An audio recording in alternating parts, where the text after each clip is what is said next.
Hello, everybody. This is Behind the Gavel with Jason Roski. I'm Joel Nichols, and Jason is the owner of KC Auction Company. And Jason, before anybody gets to you, there are some things they should be doing before they even call you.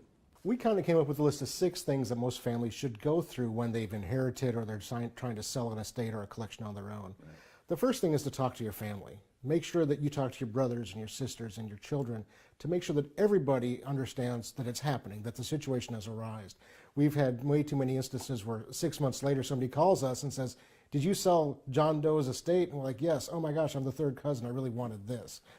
And so you really want to communicate with your family that there is a situation, that there is an opportunity happening that needs to be addressed by everybody in the family. So that's the first thing.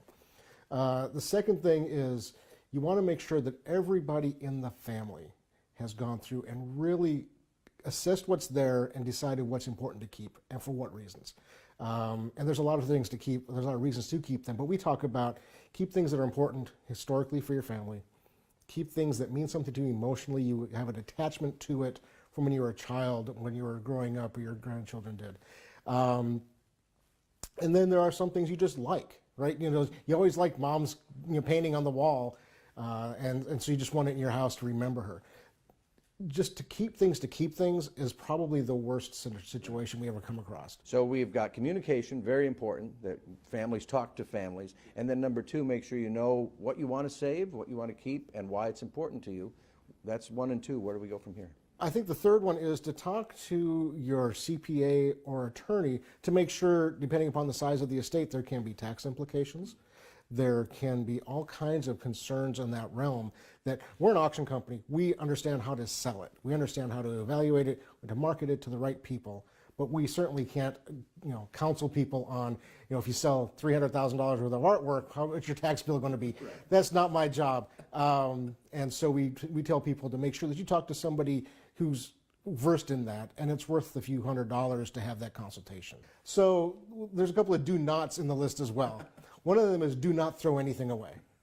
We have had way too many instances where we've gone to a house and in the trash has been, $300 quilts, or sterling silver in the trash, or the box of costume jewelry is in the trash, and it's not costume. There's real jewelry in it, and the costume is really good too. So we of our company has pulled tens of thousands of dollars of items out of the trash, and people just don't realize the value in some of the obviously hidden things that you just grew up with. And so that's a do not. So we don't want to just throw things away. We want to make sure we're keeping what we need to keep. Don't throw it away. Right. The 5th thing is don't sell anything on your own. We hear a lot and see a lot, "Oh, I already sold this and that and the other thing." And even if you got the value for it, you lessen the value of the rest of the estate. What we see a lot is that people sell the things that are easy to sell, and they sell the things they don't realize have value. And you don't want to lessen the entirety by selling the best or selling the cream of the crop. And of course, if a dealer's coming in to buy from you, they're going to buy the things you don't know about. Right. Because they're in the business to make money. They're not in the business of spending $200 to sell something for $200. They're in the business of buying it for $200 and selling it for $500. So you want to be careful not just to sell something for the sake of selling it. Right. And make sure you're getting what you're supposed to get for it. Mm-hmm. So now we're up to number 6. What's that one? The 6th thing is to have a plan and communicate that plan with your family. And again, communication is so important. It's so important I put it on my list twice, at the beginning, at the end. Right.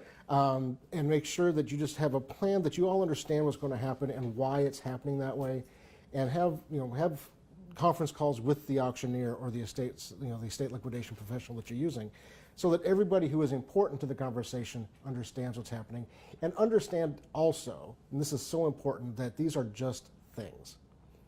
The relationships in the family are so much more important than the things, that you don't want to get caught up in the, well, that's $50, that's $500, that's a $1,000 piece, if it's going to damage your relationship with your brother for 50 years. And unfortunately, we've seen all of those things. So this is one of those areas that it sounds kind of soft and mushy, but it's so important, especially as the holidays are coming up, You just want to make sure that your family unit is stronger than the objects that you're selling. And all of this communication, all of this is something you should maybe do before you have to do it, so you're not trying to deal with this in the emotion and the heat of the moment. Yeah, doing it before you have to is a great option if you think about it and have the opportunity and the emotional wherewithal to do so.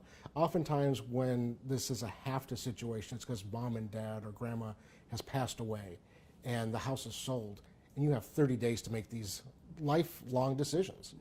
And so if you can take time, whether it's at the holidays or a birthday or graduation, whatever it might be, and sit down and say, hey, we're all together at a wedding, we're all together, let's kind of talk about this. You don't have to have every detail button down at that point, but have the overall scope, and make sure that your children understand that that's not just something you have, you actually collected that. There's some meaning to it, and there's so many things in the house that are important that don't show as being important, that it's so important to have those conversations where you're all able to have them. Well, Jason, it comes down to communication, communication, communication. And thank you for communicating with us. Great information. And if you want to know more, you can go to kcauctioncompany.com. This has been Behind the Gavel, and stick around because you're going to see much more information right here as you need it from Jason Roski.